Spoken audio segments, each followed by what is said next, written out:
What did Donald Trump do today? April 1, 2025 recap. The Trump administration has admitted in a federal court filing that it wrongfully deported Kilmar Abrego Garcia, a Maryland man with protected legal status, to El Salvador, where he is now imprisoned in the country's infamous megaprison, Secot.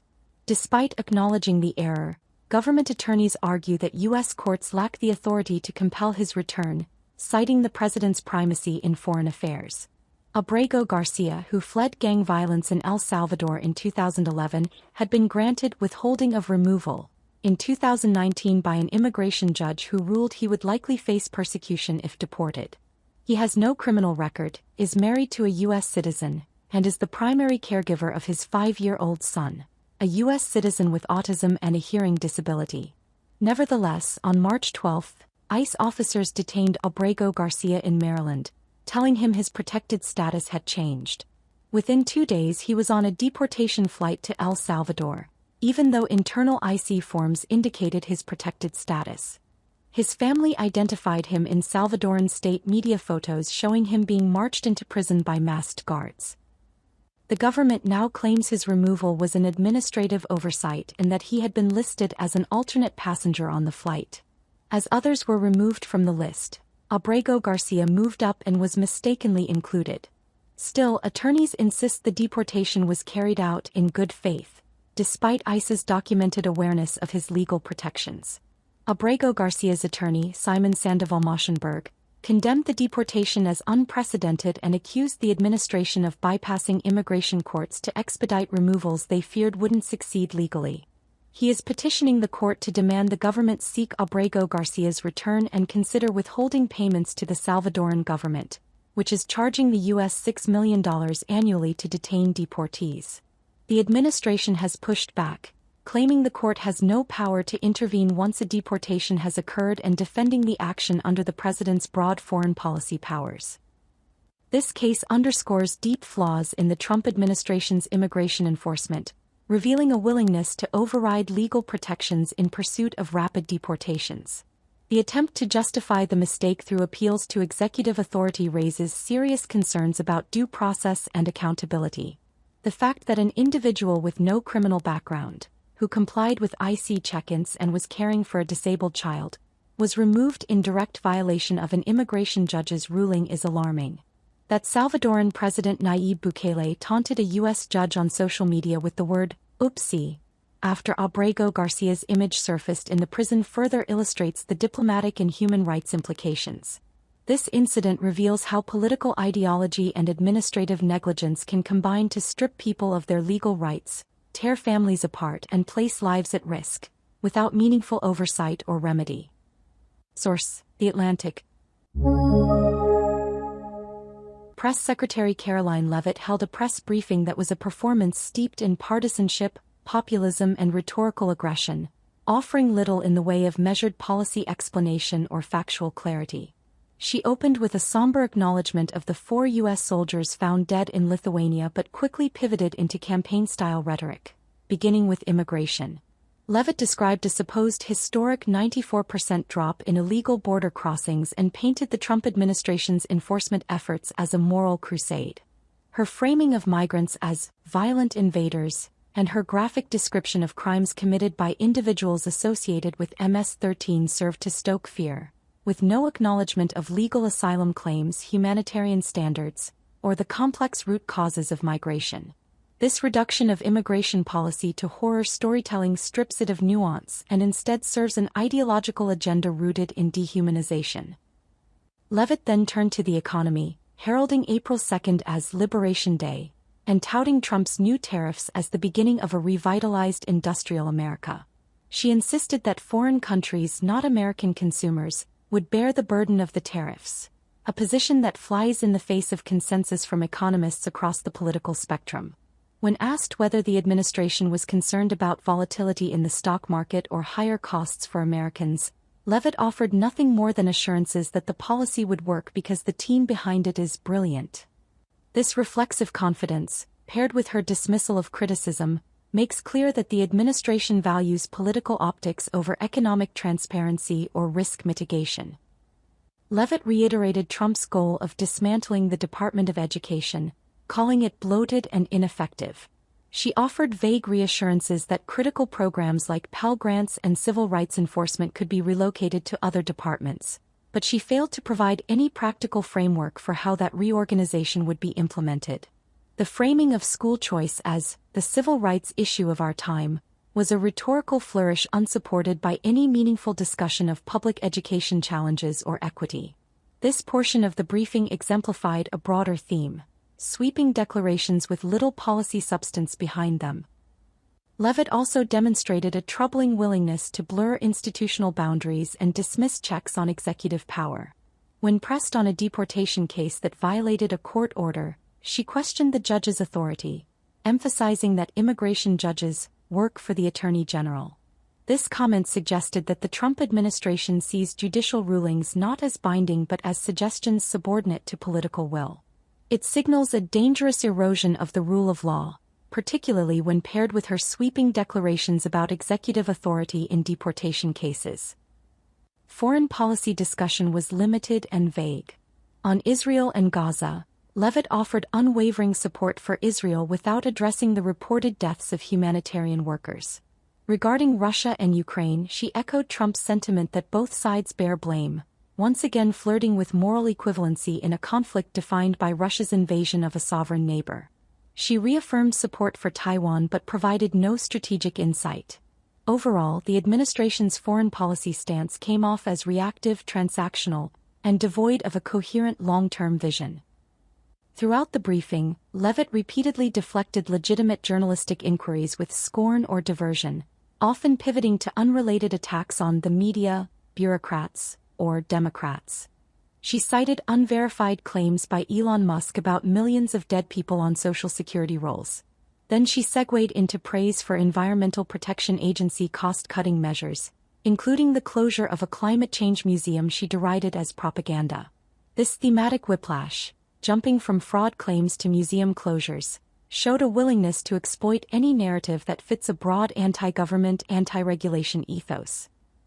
Leavitt's performance was less about transparency or policy explanation and more about consolidating a narrative of Trumpist governance. Tough, vengeful, hypernationalist, and suspicious of all institutional restraint. For supporters it was likely red meat. But for anyone looking for responsible governance, legal consistency, or substantive answers, the briefing offered more bluster than clarity. Donald Trump's Truth Social post uses emotionally charged rhetoric to frame the fentanyl crisis as a partisan battle rather than a complex public health and law enforcement issue. He accuses Senator Tim Kaine, whom he links to Hillary Clinton's 2016 campaign, of trying to halt tariffs aimed at stopping fentanyl coming in from Canada. This claim is misleading as Canada is not a major source of illicit fentanyl entering the United States.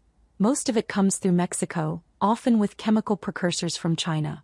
Tariffs on Canadian goods are unlikely to be an effective tool in addressing this crisis, and the Post provides no evidence that such tariffs are directly tied to fentanyl interdiction efforts. Trump calls on Senate Republicans to maintain a declared national emergency, asserting that it is essential to combating the fentanyl epidemic. While emergency powers can expand executive action, it is unclear whether their continuation is necessary for meaningful progress or merely a means of preserving unilateral authority. His assertion that Democrats allowed fentanyl to get out of hand, while Republicans have reversed that course, oversimplifies a crisis that has worsened under both parties' leadership and requires comprehensive, bipartisan solutions. The Post prioritizes political rivalry over policy substance. Trump's emphasis on denying Democrats a victory suggests that partisan gain is more important than collaborative action to save lives. By invoking the MAGA slogan at the end, he reframes a deadly drug crisis as a rallying cry for his political movement rather than a humanitarian emergency demanding cooperation. In sum, the Post misrepresents the facts, politicizes a public health tragedy, and substitutes blame and bravado for clear policy discussion. Source: Truth Social. Donald Trump's 2025 presidential message on National Financial Literacy Month begins with a broadly agreeable premise. the importance of equipping Americans with the knowledge and tools to achieve financial independence. However, the message quickly shifts into campaign-style rhetoric, blending aspirational language with a populist undertone. Phrases like "revive the American dream" and "new golden age" rely heavily on nostalgic nationalism, positioning Trump as the restorer of past prosperity. While the call to improve financial literacy is commendable, the message conflates this individual educational effort with broader deregulatory and tax-cutting policies, many controversial or lacking legislative feasibility. Proposals such as eliminating taxes on tips, overtime, and Social Security income sound appealing but would have significant fiscal consequences, particularly threatening the long-term stability of programs like Social Security, ironically undermining the kind of financial security financial literacy is meant to promote.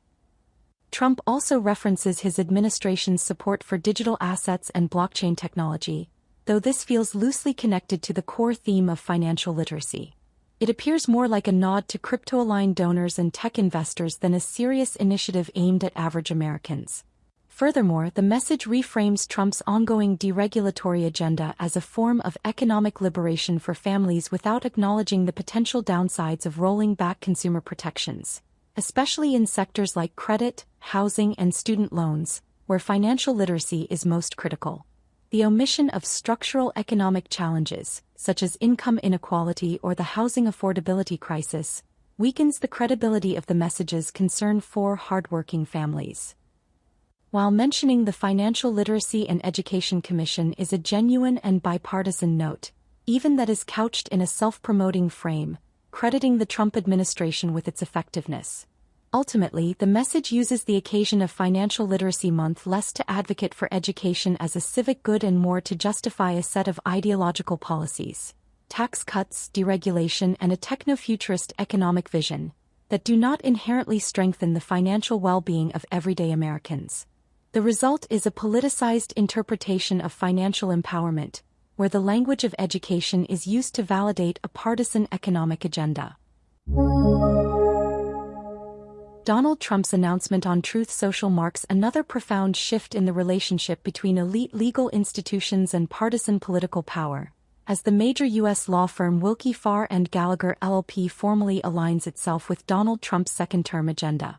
The firm's unprecedented commitment of $100 million in pro bono legal services toward causes it shares with President Trump raises serious ethical and professional concerns.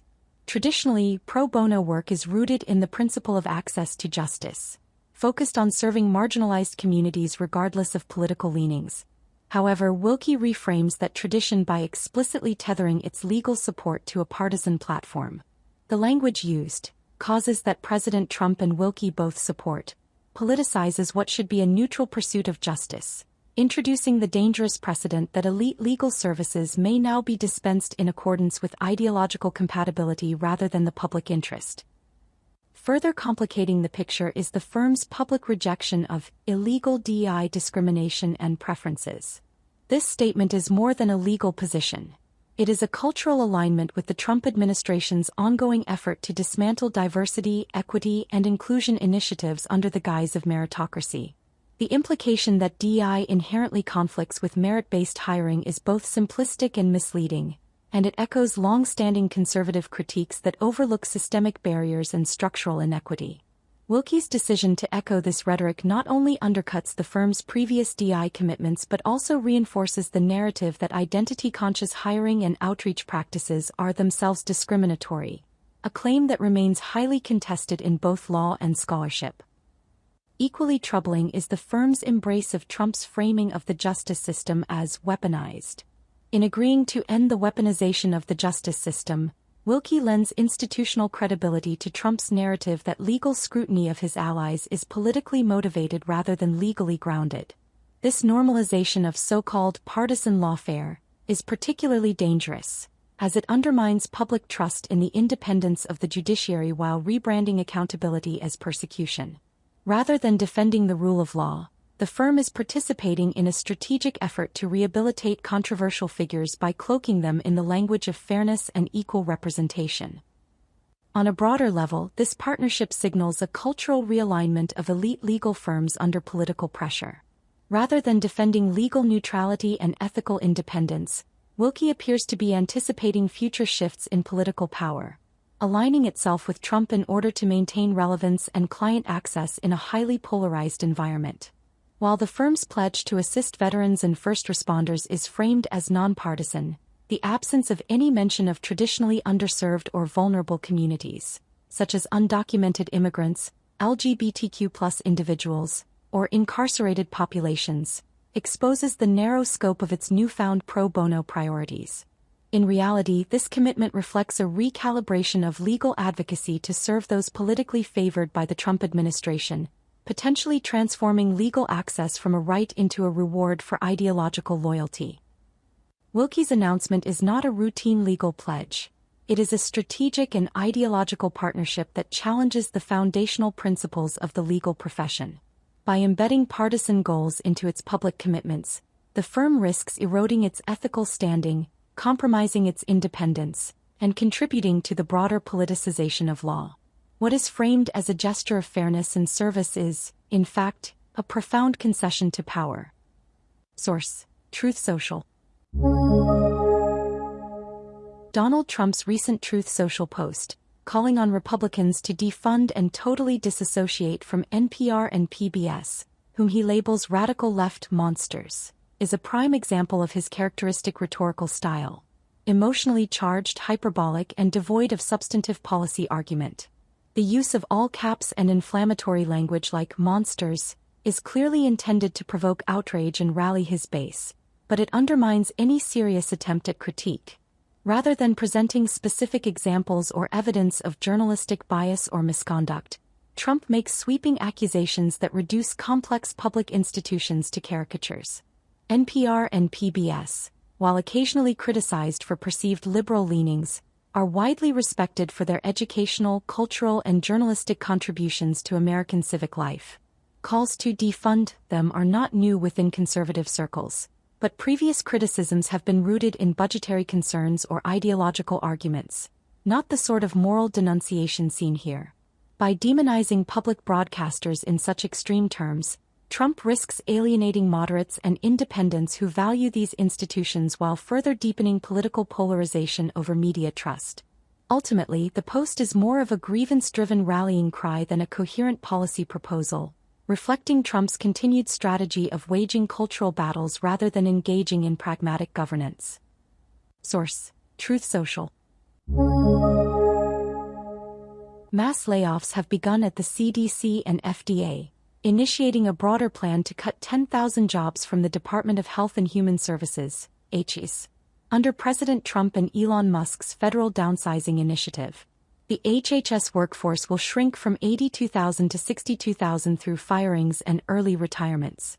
Entire offices focused on aging, disabilities, HIV, and minority health are being eliminated. Laid-off employees were forced to present badges at entrances and were then dismissed with instructions to return home. Over 100,000 federal jobs have already been lost in the last 2 months, with more cuts expected. At the Department of Defense, civilian workers were offered Musk's fork-in-the-road resignation package, voluntary resignations with pay and benefits through September, to further reduce staff. Critics, including former CDC Director Tom Frieden and former FDA Tobacco Chief Mitch Zeller, warn that the cuts to tobacco prevention efforts at both the CDC and FDA are deeply damaging. They argue that these measures will empower the tobacco industry and lead to more addiction, disease, and preventable deaths, with Zeller describing the administration's approach as thoughtless. Source: USA Today. The Trump administration has suspended numerous federal research grants to Princeton University amid an ongoing federal investigation into alleged antisemitism on campus. The amount paused could total $210 million, nearly half of Princeton's federal funding, according to the Daily Caller, though the university has not confirmed this figure. The investigation stems from complaints filed last April by Zachary Marshall, editor of the conservative site Campus Reform, who cited protest chants during pro-Palestine demonstrations as evidence of antisemitism. University President Christopher Eisgruber confirmed the suspensions in a campus-wide email, stating Princeton would comply with the law, fight discrimination, and defend academic freedom and due process. The suspension is part of a broader pattern under the Trump administration, which recently froze or reviewed billions in funding to other Ivy League institutions, including Harvard, Penn, and Columbia, in similar antisemitism investigations. Eisgruber, a vocal critic of federal interference in academia, previously condemned the administration's cancellation of Columbia's grants and warned of the dangers of political overreach. Though less scrutinized than its peers until now, Princeton has responded by freezing most faculty hiring and resisting proposed increases to the endowment tax. In support of affected universities, the Association of American Universities (AAU) issued a rare statement condemning the use of research funding as leverage unrelated to research and urging the administration to follow proper investigative procedures through the Departments of Education and Justice. Source: The Daily Princetonian. A coalition of 23 state attorneys general, including officials from New York, Colorado, Pennsylvania, and the District of Columbia, sued the Trump administration for its decision to rescind $11 billion in federal funds allocated for COVID-19 and public health programs. Filed in Rhode Island federal court, the lawsuit claims the cuts are unlawful, lacked justification, and endanger public health by threatening services like vaccination, addiction treatment, and disease prevention. The funding, originally approved by Congress during the pandemic, supported various programs, including mental health services and infectious disease control. States like California and North Carolina face significant losses, nearly $1 billion and $230 million, respectively, which could lead to hundreds of job cuts and disruption of healthcare services. New York Attorney General Letitia James warned the move would reverse progress on the opioid crisis and strain hospitals. North Carolina AG Jeff Jackson called the decision dangerous and legally unjustified. The Department of Health and Human Services defended the rollback, arguing that COVID-19 is no longer a national crisis and that continued spending was wasteful. However, public health experts and state officials warn the withdrawal could have dire consequences, as COVID-19 still causes hundreds of deaths weekly, and public health systems remain stretched. Source: Associated Press.